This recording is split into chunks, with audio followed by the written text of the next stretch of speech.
I think, well, the lessons that we've learned from South America, where wheat blast developed many years ago and has spread, is that eradication is really something that's going to be impossible. It is, however, something that we need to learn to live with, and that we need to learn to work with farmers to actively manage and to minimize as much as possible. And so through a combination of monitoring, surveillance, early warning systems, working with farmers to implement better bed agronomy, ideally in the longer run, use of durable and resistant cultivars that will reduce the incidence of the disease, and making smart science-informed decisions around how to extend information to farmers around wheat blast and wheat cultivation. I do think that at this early stage we still have the hopeful ability to contain its spread and minimize its impact by working through those channels. However,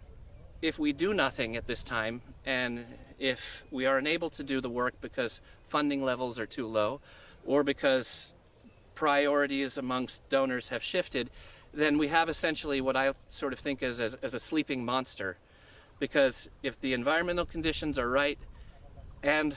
the spores spread, and if it gets exposed in a much larger geographic area, then we could have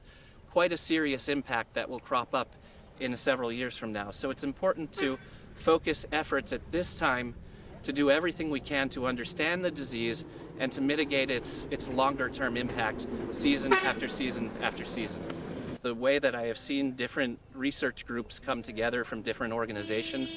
to address the issue together in a very collaborative and non-competitive way, I think has been just wonderful and is really encouraging. And it's really because there's so little known about the disease. You need to have the combination of the national research institutes on the ground, the international centers like CIMMYT that are working broadly but are based within country, and advanced research institutions like Cornell and Kansas State University assisting us in the entire process and sharing lab facilities and knowledge and funds in the long run to make sure that we can do everything that we can to